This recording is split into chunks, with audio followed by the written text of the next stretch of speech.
नमस्कार मित्रों, आज के लेक्चर में हम लोग पाइथन डेटा फ्रेम पढ़ेंगे। इसमें डेटा फ्रेम कैसे क्रिएट किया जाता है और कैसे मॉडिफाई या यूज़ किया जाता है वो हम लोग देखेंगे।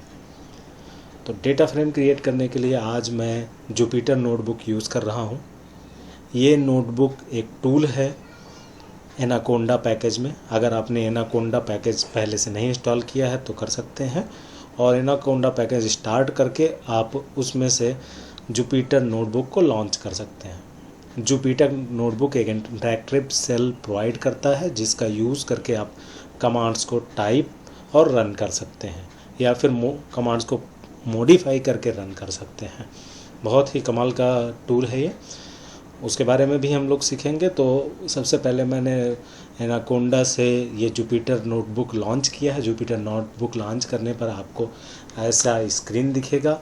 यहाँ पर आप राइट हैंड साइड पर आपको अगर एक न्यू मेन्यू दिख रहा है उस पर क्लिक करेंगे तो फिर एक मेन्यू ओपन हो जाएगा जिसमें पाइथन 3 का ऑप्शन है। पाइथन 3 पर आप क्लिक करेंगे तो जुपिटर नोटबुक एक क्रिएट हो जाएगा। इस नोटबुक में आप टाइप कर सकते हैं, आप जो भी कमांड, वो कमांड तुरंत रन हो जाएगा। तो सबसे पहले मैं जुपिटर नोटबुक कैसे यूज़ करना है वो ज़रा दिखाता हूँ। जुपिटर नोटबुक यूज़ करने के लिए एक सिंपल सा कमांड यूज़ करना है। आप पहले कुछ स्टेटमेंट टाइप करते हैं। फॉर एग्जांपल आपने टाइप किया a=2 और शिफ्ट एंटर प्रिंट करते हैं, क्लिक करते हैं तो ये रन हो जाएगा शिफ्ट एंटर पर। फिर से ए टाइप करके मैं इसका आउटपुट चेक करने के लिए शिफ्ट एंटर पर क्लिक करता हूँ और ये शिफ्ट एंटर पर क्लिक करने पर ए की वैल्यू आ गई, तुरंत ही यहाँ पे वैल्यू आ गई। अब मैं इसको मॉडिफाई भी करके देख सकता हूँ। इसके लिए अप एरो का यूज़ करके मैं प्रीवियस कमांड्स पर जा सकता हूँ, वहाँ पे वैल्यूज़ को चेंज करके फिर से रन कराऊँ बिना पूरा कोड चेंज करे हुए, खाली वैल्यू चेंज करके। आप देख रहे हैं ए की वैल्यू पहले 2 थी, अब मैंने 3 डाली और उसके बाद फिर रन कराने की कोशिश कर रहा हूँ। अब डाउन एरो का यूज़ करके मैं सेकेंड स्टेटमेंट पर आ गया। स्टेटमेंट के अंदर अगर आपको एडिट करना है या रन कराना है तो उसके लिए आप एंटर प्रेस करते हैं अगर एडिट करना है तो, और अगर रन कराना है तो सीधे शिफ्ट एंटर दबा दीजिए, आंसर आ जाएगा। यहाँ पर आप देख रहे हैं कि मैंने ए की वैल्यू चेंज की और उसका आंसर भी तुरंत ही डिस्प्ले हो गया, मॉडिफाई हो गया। दैट मीन्स मुझे कुछ अलग से लिखना नहीं पड़ा है, सिर्फ प्रीवियस कमांड में थोड़ा सा वैल्यू में जाके चेंज कर दिया और आउटपुट मुझे दिखाई पड़ गया। कुछ खास नहीं करना पड़ा है। अप एरो डाउन एरो की का यूज़ करना पड़ा है, एंटर की का यूज़ करना पड़ा और शिफ्ट एंटर का। तो अब हम स्टार्ट कर रहे हैं डेटा फ्रेम। डेटा फ्रेम के लिए हम लोग को पांडाज लाइब्रेरी इंपोर्ट करनी होगी। तो for that purpose please write import pandas S pd। pd एक निकनेम लिया है ताकि हम स्मॉलर फॉर्म में लिख सकें pd डॉट और इसके फंक्शंस यूज़ कर सकें। अगेन इसको रन कराता हूँ शिफ्ट एंटर प्रेस करके। फिर डेटा फ्रेम क्रिएट करने के लिए एक डिक्शनरी ले लेता हूँ, ए कॉलन, इसकी कुछ वैल्यूज़ मैं पुट कर देता हूँ। डिक्शनरी क्रिएट करने के लिए अगर मैं कुछ कॉलम्स क्रिएट कर लूँ पहले से तो वो बेटर होगा। दैट मीन्स अगर लिन स्पेस फंक्शन का यूज़ कर लूँ तो ये बहुत आसानी से मेरे लिए डेटा फ्रेम क्रिएट कर देगा। एक एग्जांपल, लिन स्पेस फंक्शन नमपाई एरे में होता है, इसलिए हम लोग नमपाई एरे को भी यहाँ पर इंपोर्ट कर रहे हैं।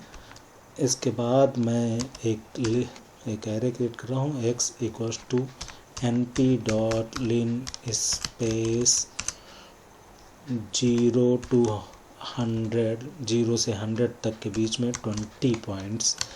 20 यहाँ पर दिखा रहा है कितने पॉइंट्स, और 0 से 100 एक रेंज दिया गया है। इस रेंज में टोटल कितने पॉइंट्स होंगे 0 और 100 को इंक्लूड करने के लिए करते हुए। फिर इसको रन करता हूँ और देखते हैं कि x की वैल्यू क्या है। तो x की ये वैल्यू आ गई, टोटल 20 वैल्यू आ गई। इवनली स्पेस्ड वैल्यूज़ हैं 0 से लेके 100 तक। अब मैं डिक्शनरी क्रिएट करता हूँ एग्जाम्पल के लिए। ये सिर्फ एक एग्जाम्पल के लिए डिक्शनरी क्रिएट किया गया है। तो x एक्स के करस्पॉन्डिंग एक्स की वैल्यूज़, यहाँ पर एक्स कॉलन के अंदर रखा गया है, इसका मतलब कॉलम लेबल के लिए मैंने एक्स कैरेक्टर का यूज़ किया है। फिर दूसरा कॉलम लेबल मैंने सेलेक्ट कर रहा हूँ 2x और इसके लिए वैल्यू 2 इंटू एक्स। फिर तीसरा कॉलम एक्स स्क्वायर और इसके corresponding value x into x. फिर चौथा कॉलम एक्स क्यूब लिखने के लिए जस्ट कैप लगा के मैंने लिख दिया है, और एक्स इंटू एक्स ये रिज़ल्ट दे देगा। तो इससे हमारी एक डिक्शनरी क्रिएट हो जाएगी। इस डिक्शनरी में आप देख रहे हैं एक सिंटैक्स एरर आ गया, क्योंकि डिक्शनरी फंक्शन में हमने पैरेंथेसिस का नहीं यूज़ किया है। तो पैरेंथेसिस का यूज़ कर लीजिए, ये आपका डिक्शनरी क्रिएट कर देगा। तो अब हमारे पास एक डिक्शनरी DIC, अगर मैं इसको टाइप करूं तो और शिफ्ट एंटर प्रेस करूं तो आप देख सकते हैं कि हमारे पास एक 4 कॉलम की डिक्शनरी बन गई है। 4 एरेज कंटेंट कर रही है ये डिक्शनरी। अब इस डिक्शनरी को मैं यूज़ कर सकता हूँ डेटा फ्रेम क्रिएट करने के लिए। तो मेरा डेटा फ्रेम है df1 equals to pd dot data data frame. ये एक कंस्ट्रक्टर फंक्शन है डेटा फ्रेम, और इस कंस्ट्रक्टर फंक्शन का यूज़ करके मैं एक डेटा फ्रेम क्रिएट कर सकता हूँ। इसमें मैंने पास कर दिया है DIC एक डिक्शनरी। अगर मैं डेटा फ्रेम कंस्ट्रक्टर में डिक्शनरी पास करता हूँ तो उस डिक्शनरी की कीज़ ऐसे कॉलम और उस डिक्शनरी के करस्पॉन्डिंग वैल्यूज़ उस कॉलम के वैल्यूज़ हो जाएंगे। शिफ्ट एंटर प्रेस करके इसको मैं रन करता हूँ, और वापस मैं अगर DF1 क्लिक करके एंटर करता हूँ तो मुझे एक 2 डायमेंशनल डेटा फ्रेम शो हो जाएगा। इस डेटा फ्रेम में आप देख सकते हैं कि x 2x x square x cube total 4 column हैं।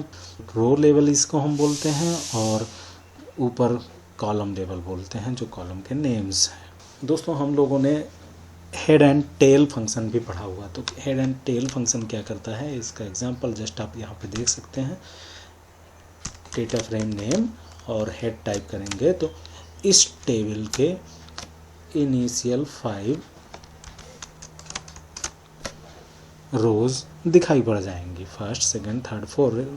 और df डॉट टेल अगर आप लिखते हैं df1 डॉट टेल तो इस टेबल के लास्ट 5 रोज शो हो जाएंगे। इस टेबल में अगर आप कोई नंबर नहीं पास करते हैं तो 5 रोज शो होते हैं, और इसमें अगर कोई नंबर पास कर देते हैं तो उतने ही रोज शो होते हैं। जैसे मैंने टेल में खाली 2 पास किया तो 2 रोज हुआ। तो दोस्तों, अब हम देखते हैं कि कैसे हम लोग मल्टीपल कॉलम्स वैल्यूज़ को एक साथ एक्सेस कर सकते हैं। इसके लिए हमें स्क्वायर ब्रैकेट में कॉलम्स की लिस्ट प्रोवाइड करनी होगी।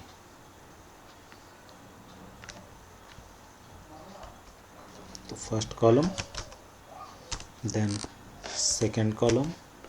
तो इस तरीके हम जब एक लिस्ट ऑफ कॉलम को प्रोवाइड करते हैं डेटा फ्रेम के स्क्वायर ब्रैकेट में, तो हमें उन लिस्ट के जितने भी वैल्यूज़ हैं सारी रोज़ की वो दिखाई पड़ जाती हैं। आगे हम ये भी सिलेक्ट कर सकते हैं कि कौन से कॉलम की कौन सी रोज़ को सिलेक्ट करना है। उसके लिए एक और square bracket.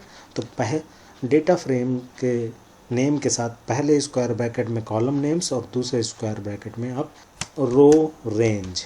For example 0 to 3 मैंने सेलेक्ट किया है। इसको रन करता हूं तो आप देख सकते हैं कि खाली फर्स्ट 3 कॉलम्स शो हो गए हैं, और उन फर्स्ट 3 कॉलम्स के लिए फर्स्ट 3 रोज़ की वैल्यूज़ आ गई। फिर इसके बाद हम लोग ये भी देख सकते हैं कि हम पूरे डेटा फ्रेम के कुछ रोज़ को सिलेक्ट कर सकते हैं बिना कॉलम नेम प्रोवाइड करे हुए। लेकिन अगर हम ऐसा करते हैं तो सभी कॉलम्स की वैल्यूज़ हमें मिल जाएंगी। तो इस प्रकार आपने देखा कि हम लोग कैसे डेटा फ्रेम क्रिएट करते हैं। डेटा फ्रेम क्रिएट करने के लिए हमने पांडास लाइब्रेरी को इंपोर्ट किया, और डेटा फ्रेम क्योंकि हम लोग डिक्शनरी का यूज़ करके क्रिएट करने जा रहे हैं, इसलिए हमने numpy लाइब्रेरी का भी यूज़ किया, उसके लिन स्पेस फंक्शन का, जिसका यूज़ करके हम लोग एक कॉलम बनाएंगे। और डिक्शनरी क्योंकि मल्टीपल कॉलम्स की रख रहे हैं जो कि हमें डेटा फ्रेम को अच्छे से शो कर देगा। तो यहाँ पर देख सकते हैं कि हमने पहले डिक्शनरी क्रिएट की, उसमें सभी कॉलम्स को पास किया।